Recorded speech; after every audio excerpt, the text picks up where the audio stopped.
Sir ఇంకా చెయ్యి నొప్పి కాలు నొప్పి ఏంటి సార్? 5 రూపాయలకే మన శాస్త్రి బాంబు దొరుకుతుంటే.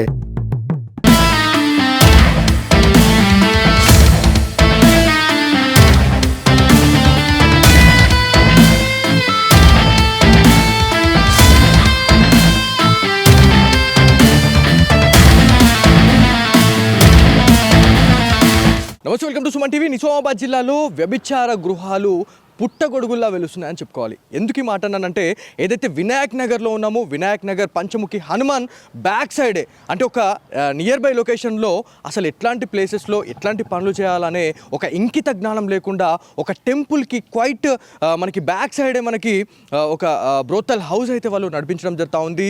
ఏదైతే మనకి నిజామాబాద్ టాస్క్ ఫోర్స్ ఏసీపీ అనేటువంటి నాగేంద్రచారి ఆధ్వర్యంలో ఈ మెరుపు దాడులు అయితే చేశారు అని చెప్పేసి మనకి ఇన్ఫర్మేషన్ అయితే ఉంది. మనకి ఎవరెవరిని పట్టుకున్నారు అనే దానిపైన అయితే మనకి పక్కన సుమన్ టీవీ ఎక్స్క్లూజివ్గా ఒక వీడియో అయితే మీకు అందిస్తూ ఉంటుంది. సో ఏదైతే ఈ రోడ్ గురించి మాట్లాడుకోవాలా, ఈ ఇంటి గురించి మనం మాట్లాడుకుంటే, ఇది ఏదో మారుమూల ప్రదేశంలో వాళ్ళు ఈ ఇట్లాంటి అసాంఘిక కార్యకలాపాలకు పాల్పడ్డారు అని చెప్పేసి అనుకుంటే మాత్రం ఖచ్చితంగా పప్పులో కాలేసినట్టే అండి. సో నేను ఒక్కసారి చూపిస్తా. ఈ రోడ్ ఏదైతే ఉందో ఇది పంచముఖి హనుమాన్కి సంబంధించినటువంటి రోడ్ అండి ఇది. సో ఇది రోడ్ నెంబర్ 7 పంచముఖి హనుమాన్కి బ్యాక్ సైడే మనకి ఒక బ్రోతల్ హౌస్ అయితే వాళ్ళు దాంట్లో ఒక అసాంఘిక కార్యకలాపాలు అయితే చేస్తున్నారు అనే ఒక పక్క సమాచారంతోనైతే పోలీస్ అధికారులు అయితే ఈ మెరుపు దాడులు చేశారు. వాళ్ళనైతే దాదాపు వాళ్ళ దగ్గర నుంచి 6 ఫోన్లు, ఒక ఇద్దరినైతే వాళ్ళు అరెస్ట్ చేయడం జరిగిందని చెప్పేసి మనకైతే ఇన్ఫర్మేషన్ ఉంది. ఇంత ప్రధాన రహదారులలో ఇట్లాంటి ఏరియాలలో వాళ్ళు ఇట్లాంటి అసాంఘిక కార్యకలాపాలకు వాళ్ళు పాల్పడుతూ ఉన్నారంటే ఒకసారి ఆలోచించండి. ఇదంతా కూడా ఇది రోడ్ అండి, ప్రధాన రహదారులు అని చెప్పుకోవాలా. ఏదైతే మనకి ఆర్యనగర్, వినాయక్ నగర్కి వెళ్ళే ప్రధాన రహదారులుగా మనం చెప్పుకుంటూ ఉంటాము. సో ఒక టెంపుల్ ఉంది అనే ఒక ధ్యాస, ఒక సోయి లేకుండా వాళ్ళు ఇట్లాంటి దగ్గర ఇట్లాంటి నీచపు పనులు చేయడం అనేది చాలా వరకు కూడా బాధను రేకెత్తిస్తుందని చెప్పుకోవాలి. ఎందుకంటే పక్కనున్న వాళ్ళు ఎవరైతే ఉన్నారో చాలామంది బాధపడుతూ ఉన్నారు. వాళ్ళు ఏంది అంటే, ఇప్పుడు చుట్టుపక్కల వాళ్ళు ఎవరన్నా ఇక్కడ ఈ ఏరియాలో ఎవరన్నా తిరిగినా కూడా అరే వీళ్ళు కూడా అట్లాంటి వాళ్ళనేమో అనే ఒక క్వశ్చన్ మార్క్ అయితే వస్తుంది అని చెప్పేసి వాళ్ళు బాధపడుతూ ఉన్నారు. సో నిన్న ఫైనల్గా వీళ్ళనైతే అరెస్ట్ చేయడం జరిగింది. మన దగ్గర కూడా కొన్ని ఫొటోస్ ఉన్నాయి, మనకి సుమన్ టీవీ ఎక్స్క్లూజివ్గా ఫొటోస్ కూడా అందిస్తూ ఉంటుంది. ఏదైతే ఒక మహిళకు సంబంధించిన ఫోటో అది చూడండి, దాదాపుగా చాలా వరకు కూడా ఆ వ్యక్తే ఆ మహిళనే ఇదంతా కూడా నడిపిస్తుందని చెప్పేసి మనకు తెలుస్తూ ఉంది. లోపల మనం ఒకసారి వెళ్ళి చూస్తే ఇక్కడ ఒక వెహికల్ అయితే ఉంది. ఈ వెహికల్కి సంబంధించినటువంటి ఒక వ్యక్తి మహిళనైతే వాళ్ళు అరెస్ట్ చేశారు అని చెప్పేసి మనకు తెలుస్తూ ఉంది. దీంతోపాటు ఈ ఇంటి ఓనర్ ఎవరైతే ఉన్నారో వాళ్ళు హైదరాబాద్లో ఉంటారు. కాకపోతే ఇక్కడ ఏం చేస్తూ ఉన్నారు, ఏం జరుగుతూ ఉంది అనే దానిపైన అయితే ఒక ప్రాపర్గా వాళ్ళు ఒక తెలుసుకోలేకపోయారు. కాకపోతే ఇదంతా కూడా బ్లేమ్ అయిందని చెప్పుకోవాలా. ఈ ఇంటి గురించి మాట్లాడుకుంటే దాదాపుగా లోపల మొత్తం మనకి బెడ్స్ కావచ్చు, మంచాలు పూర్తిగా అవన్నీ ఉన్నాయండి. అసలు ఈ రోడ్ పైన ఇట్లా చేయడం ఏంది అని చెప్పేసి కూడా చాలామంది వాళ్ళ ఆశ్చర్యపోతూ ఉన్నారు. ఒక ఫ్యామిలీ ఎలాగైతే ఉంటారో అలాగా ఇక్కడ అంతా నడిపించారు అని చెప్పేసి మనకు తెలుస్తూ ఉంది. సో ఇదంతా కూడా ఒక్కసారి మనము లోపలికి వెళ్దాం. సో అక్కడ ఏమైనా నార్మల్గా మనము పాంగ్రా బోర్గంకి సంబంధించినటువంటి ఒక స్టోరీ కూడా చేయడం జరిగింది. చాలా వరకు కూడా మంచి రెస్పాన్స్ అయితే వచ్చింది. ఎందుకంటే ఇట్లాంటి గృహాలు మనం చూపించడం వల్ల చాలామంది ఇట్లాంటి పనులు చేసే వాళ్ళు ఎవరైతే ఉన్నారో ఖచ్చితంగా అప్రమత్తం అవుతారు.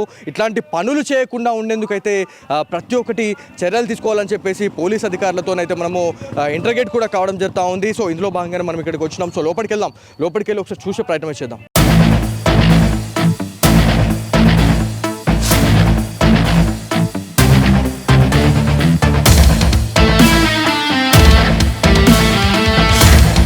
వ్యభిచార గృహం గురించి మనం మాట్లాడుకుంటే చుట్టుపక్కల మొత్తం ఇండ్లే ఉన్నాయండి. సో వాళ్ళకి ఎవరికి డౌట్ రాకుండా ఈ అసాంఘిక కార్యకలాపాలకైతే వాళ్ళు పాల్పడ్డారు అని చెప్పి తెలుస్తూ ఉంది. దీంట్లో చుట్టుపక్కల మొత్తం ఇండ్లే ఉన్నాయి.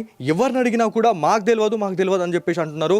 ఒక ఫ్యామిలీ వాళ్ళు ఎలాగైతే వాళ్ళు ఉంటారో ఆ రకంగా ఇక్కడ ఈ దందా అయితే వాళ్ళు మెయింటైన్ చేసారు అని చెప్పేసి మనకు తెలుస్తూ ఉంది. ఇంత ప్రధాన రహదారులు ఈ రోడ్ల పైన ఇట్లాంటి నీచపు పనులు చేయడం ఏంది అని చెప్పేసి అనుకుంటా. కాకపోతే మనకి ఈ బ్రోతల్ హౌసెస్ గురించి మనం మాట్లాడుకుంటే ఎక్కడో మారుమూల ప్రాంతాల్లో ఏవైతే అట్లాంటి ప్రదేశాల్లో ఇట్లాంటి ఇండ్లు నిర్మించుకొని ఆ దందా చేసేది మనం గతంలో చూసినాం. కాకపోతే ఇదంతా కూడా ఇప్పుడు ట్రెండ్ మారింది మచ్చ అన్నట్టుగా మనకు తెలుస్తుంది. సో ప్రధాన రహదారులు రోడ్ పైన రావాలా, బైక్లు పెట్టాలా, లోపలికి పోవాలా, పని చేసుకోవాలా, వెళ్ళిపోవాలా. ప్రతిదీ ఇంకొక విషయం ఏంటంటే ఇక్కడ మనం మాట్లాడుకోవాల్సింది మెయిన్గా యువతనైతే టార్గెట్ చేస్తున్నారని చెప్పి తెలుస్తూ ఉంది. దాదాపుగా వాళ్ళ దగ్గర నుంచి 3 నుంచి 4 వేల రూపాయలనైతే వాళ్ళు వసూలు చేస్తున్నారు అని చెప్పి తెలుస్తూ ఉంది. మెయిన్గా ఎవరైతే యంగ్స్టర్స్ని అయితే టార్గెట్ చేస్తూ ఉన్నారని చెప్పి తెలుస్తూ ఉంది.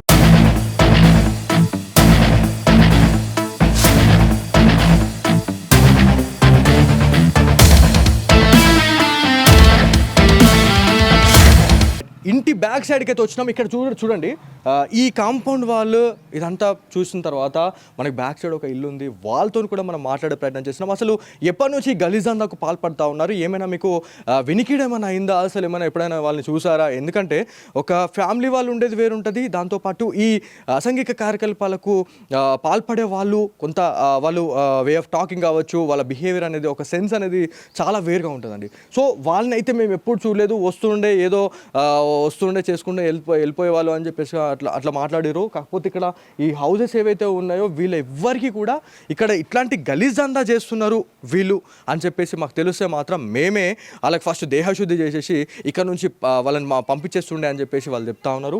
ఇక్కడ మనం ఎక్కడ చూసినా కూడా ప్రీ ప్లాన్డ్గా ఎంత చాకచక్యంగా వీళ్ళు వ్యవహరించారంటే చాలా చాకచక్యంగా వ్యవహరించారు. సో ఫైనల్గా ఇక్కడ ఎవరైతే మనకి కొంతమంది స్థానికులు చెప్పిన ఇన్ఫర్మేషన్తోనైతే వాళ్ళనైతే అరెస్ట్ చేశారు అని చెప్పి తెలుస్తూ ఉంది. అరెస్ట్ చేసి రిమాండ్కి తరలించారు అని చెప్పేసి మనకు పోలీస్ అధికారులు అయితే చెప్పడం జరుగుతూ ఉంది. సో ప్రతి ఒక్కరు ఈ వీడియో చూసిన తర్వాత మెయిన్గా యంగ్స్టర్స్ని అయితే వీళ్ళు ఉసుగొల్పుతూ ఉన్నారు.